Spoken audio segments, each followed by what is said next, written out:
Hello Cancer, Sun, Moon, Rising, and Venus signs. Kamusta kayo? Sana po ay nasa mabuti kayong kalagayan. Welcome back po sa Star Tarot. Kung bago kayo rito, welcome din kayo. Thank you sa inyong support. I truly appreciate it. God bless you all. Paunang mensahe ni Cancer ay your dreams need a practical plan. Okay? So, kailangan ng plano. Hindi pwede rin na kapag naisip natin, kung anong gusto natin gawin, susunggab agad tayo without thinking, 'di ba? Without planning, kasi sometimes it's just a waste of time, 'di ba? And energy. Kaya dito, this is a heads up for you Cancer, no? Na mga pangarap ninyo, kailangan ninyong pagplanuhan, kailangan ninyong paghandaan, kailangan na mayroon kayong practical plan so that you can bring your dreams to reality, 'di ba? What else? We have expect powerful change. Ayan, so isang malaking pagbabago ito na magaganap. You know, parang nakikita ko dito, this could be a massive change, massive transformation sa buhay ninyo. No? This could be something powerful talaga, no, na pangyayaring ito, Cancer. So, good luck to that, ano?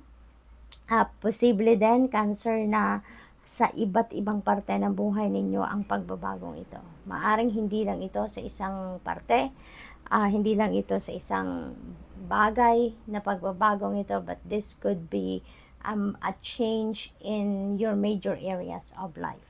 So what else? We have your hard work is paying off. So this is really beautiful kasi this is you reaping the rewards of your hard work. Okay?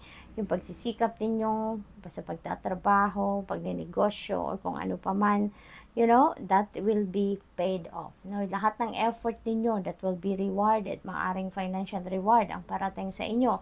Depende sa inyong sisikapan, depende sa inyong pinagtatrabahuan. But definitely, you're going to reap the rewards of your hard work dito. We have you are good enough. Ayan, lagi ninyong aalalahanin, Cancer, na you are good enough. You are as amazing as other people. You are talented, no? You are skillful. You are gifted just like other people. Okay? You are good enough. Kaya, huwag kayong mawala ng pag-asa. Okay? Kahit hindi man ganun kaganda ang mga nangyayari sa buhay ninyo at this time siguro for some of you, but wag mong iisipin na ganun ang pinagdadaanan mo, it's because you are not good enough, no? Dahil lahat tayo, we are all good enough. We are all children of God, 'di ba? We are all created equal. Lahat tayo biniyayaan ng talents, skills, and gifts. Nagkakaiba lang tayo sa mga sitwasyon natin sa buhay kasi iba-iba tayo ng timeline at iba-iba tayong path na pinagdadaanan. Okay? Kaya wag ninyong isipin na kung sa ngayon medyo hindi masyadong paborable ang mga pangyayari sa buhay ninyo ay hindi na kayo good enough. 'Di ba? Wag ninyong isipin 'yon kasi lahat tayo, no? We are all gifted with resources, with gifts, with talents, no, na magagamit natin para ma-carry out natin ang mga mission natin sa buhay, ma-carry out natin yung mga dreams natin sa buhay, ma-achieve natin yung mga goals natin. Kanya-kanya lang tayo ng timing, okay? And lagi nating tatandaan na everything happens for a reason. Lahat ay may dahilan, okay? So, what else? We have, you're very close to achieving your goal. Ayan. So, napakagandang encouragement ito para sa inyo. Huwag kayong mawalan talaga ng pag-asa kasi malapit na kayo, no? Malapit na kayo doon sa pag-ani ng inyong tagumpay. Malapit na kayo doon sa pag-achieve ng mga goals ninyo. Kaya nga, your hard work is paying off, hindi ba? All you need to do here is wait for this divine timing to come. Kasi feeling ko hindi na to magtatagal, no? Napakalapit nyo na. Hindi na kayo maghihintay dito na matagal na panahon. And one day, no, gigisingin na lang kayo ng inyong tagumpay. Gigisingin na lang kayo as ng isang umaga, makikita nyo na nandito na sa inyong harapan ang mga bunga ng inyong pagsisikap. What else? We have you and your loved ones are safe. You and your loved ones are safe. Okay?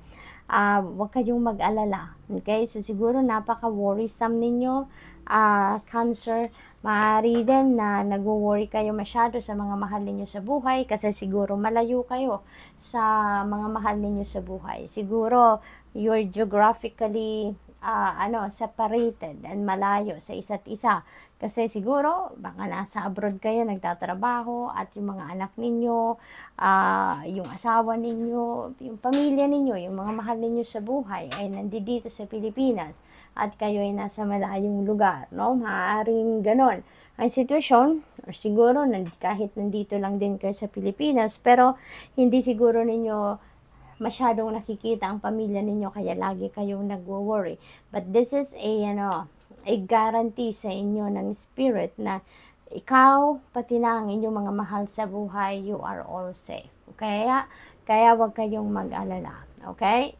Magtiwala lang kayo sa universe, no? The universe is watching you and your loved ones over. Kaya have trust. Okay? Have trust at lagi na lang kayo magdadasal. Okay? Na bigyan kayo ng lakas ng loob at protektahan kayo and keep you safe, pati na din yung loved ones ninyo. So, good luck. That's all I have for you for today. Thank you for watching. Love and light. Namaste. Hello, Scorpio, Sun, Moon, Rising, and Venus signs. Kamusta kayo? Sana po nasa mabuti kayong kalagayan. Welcome back po sa Star Tarot. Kung bago kayo rito, welcome din kayo. Thank you sa inyong support. I truly appreciate it. God bless you all. Scorpio, pauna mensahe po ninyo ay bring love into situation. Ayan, bring love into the situation. Kahit ang sitwasyon ay medyo tensyonado, hyper, no? Ang mga pakiramdam ng mga tao sa paligid ninyo, bring love to it. Okay? Bring love into it. Para nang sa gayon, kumalma ang lahat. At wag na din kayong papadala sa drama ng ibang tao. Wag na rin kayong madadamay pa sa kadramahan ng ibang tao, no? Kasi maaaring ang iba dyan, alam mo yun, nang i-intimidate, nang puprovoke, diba? Wag na lang ninyong patulan if the case is like that, okay? A win-win outcome is forecast. This is really beautiful. This is for your advantage, Scorpio. Okay, napakaganda din ng inyong sitwasyon. Okay? Parang doble-doble dito ang ninyo, ang advantage ninyo at this point that could be related to this, no? Na maaaring magiging pabor din sa inyo ang outcome ng kung anumang usapan ang nandiyan dyan. Meditate and contemplate. Ayan. So, maaaring ito yung din ninyo, maaaring ito yung kailangan ninyong gawin sa ngayon, Mag-meditate kayo, mag-contemplate kayo because maybe kailangan din ninyo ng pahinga, kailangan ninyo na mag-unload din ng stress, kailangan ninyo na magkaroon ng mental clarity, ma-access ninyo yung gabay sa inyo ng universe, magkaroon kayo ng enlightenment, and meditation and contemplation is going to be a big help para ma-achieve ninyo yan, no? Para magkaroon kayo ng katiwasayan sa inyong isipan, no? So, good luck. What else? We have work through your fears, okay, Scorpio? Work through your fears kasi hindi rin naman maganda, no? Kung natatakot ka, okay? Kasi yung takot, kung yun ang mamamayani sa puso ninyo, sa isip ninyo, Scorpio, you are not going anywhere, okay? Kasi you will not be comfortable taking action towards whatever it is na gusto ninyong ma-achieve, or whatever it is na gusto ninyong gawin or gusto ninyong mangyari sa buhay ninyo. Kasi matatakot kayong magsimula, no? Matatakot kayong mag-take action, no? Kaya work through your fears dahil kailangan ninyo na instead na matakot kayo, i-transmute nyo na lang yung fear na yan, no? Into something positive. Palitan ninyo yan ng determination, ng ng drive, no, ng excitement na gawin kung ano man yung pinapangarap ninyo. Magawa kayo ng practical steps para ma-achieve ninyo yung mga goals ninyo, hindi ba? Otherwise, you will be in the stagnant energy, no? Hindi kayo makakagalaw, hindi kayo, there will be no progress, hindi magpo-prosper kayo, Scorpio, kung takot kayo, kung lagi kayong may takot, no, sa isip at sa puso ninyo. Kaya pag-aralan ninyo na ma-work through ninyo ang takot na yan at i-release ninyo yan out of your life. We have a new start is coming, which is really beautiful, no? Siguro ang iba sa inyo, there will be a lot of realizations sa ngayon na may mga bagay na kailangan na talagang tanggalin sa buhay ninyo, something that is not serving your highest good. Maaring isa na yan, no? Maaring ito, gagawin nyo talaga to at tatanggalin nyo na, hindi na kayo tatanggalin nyo na yung takot sa puso ninyo at hindi na kayo magpapatalo sa takot, no? Maaring isa na yan sa mga gagawin ninyo na tuto pa rin talaga ninyo, no?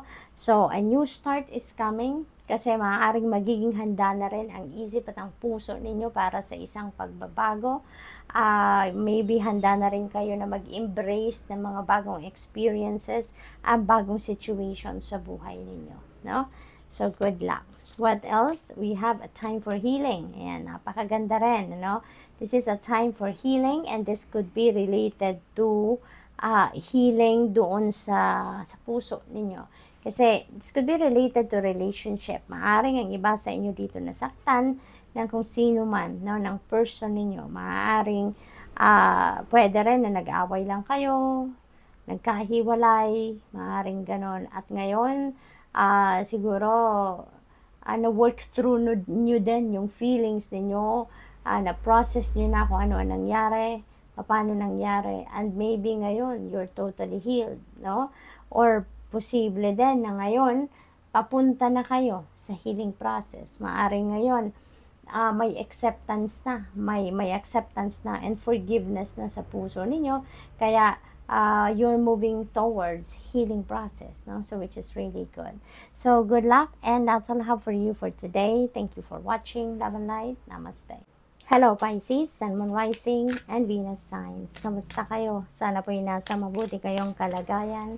Welcome back po sa Star Tarot. Kung bago kayo rito, welcome din kayo. Thank you sa inyong support. I truly appreciate it. God bless you all. Pisces, paunang mensahe po ninyo ay you are good enough.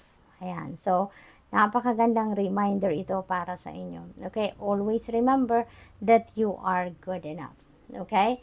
Hindi kayo kulang. You are not lesser than other people, but you are as amazing as other people and you are good enough.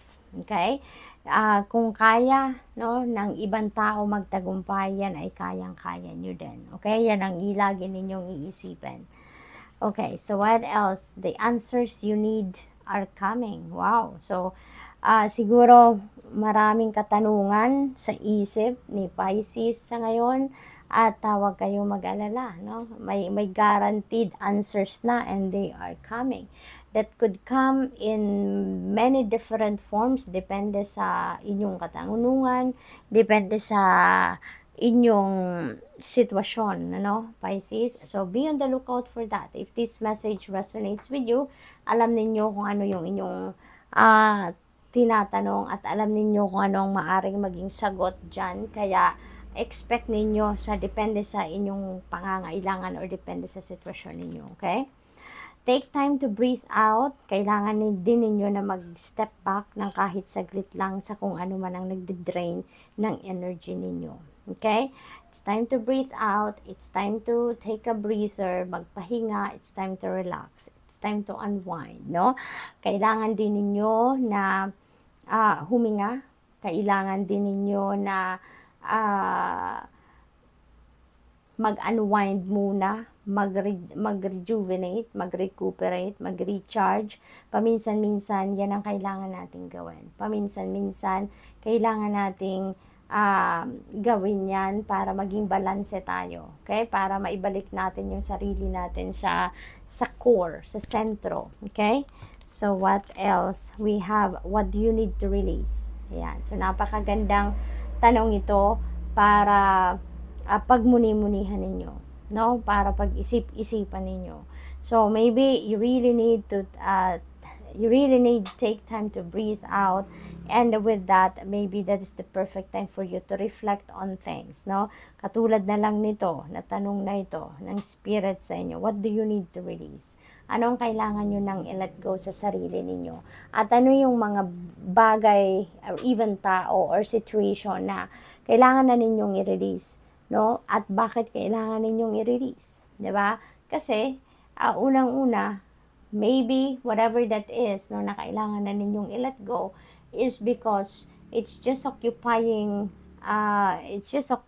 space sa isip, sa puso, sa buhay ninyo na hindi na necessary, 'di ba? Hindi naman na nagsiserve ng inyong highest good, hindi na yan nakakabuti para sa inyo, hindi na positibo ang epekto, hindi na maganda ang dinudulot na vibes sa inyo, kaya dapat lang na i-let go nyo na kung ano man yan.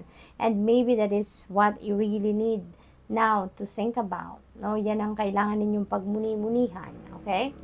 What else? We have emotions are running high. Ayan. So, possible na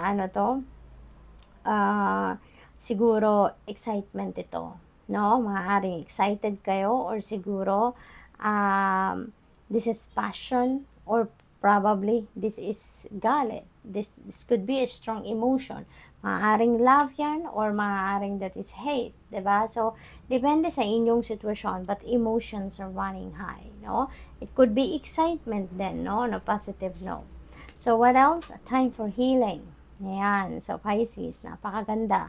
Kasi, maaaring nandito na kayo sa punto na gusto na ninyong mag-heal, no? Maaaring nandito na kayo sa punto na you have acceptance na, no? Maaaring meron na kayong feeling of acceptance, feeling of forgiveness na, kaya panahon na para mag-heal na kayo, no? Panahon na para mag-move on na kayo sa buhay ninyo sa ngayon. Kaya kailangan na ninyo siguro na mag-take action na din towards this, no? Kung sa tingin ninyo handa na kayong mag-forgive, handa na kayong tanggapin na nangyari na ang mga nangyari, or nangyari ang mga bagay dahil for some reason, gawin nyo na, 'di ba? Because kapag nandito na kayo sa healing process, mas gagaan na ang inyong pakiramdam, mas gagaan na ang buhay ninyo, makakabalik na kayo sa genuine happiness and peace. So, good luck, and that's all I have for you for today. Thank you for watching. Love and light. Namaste.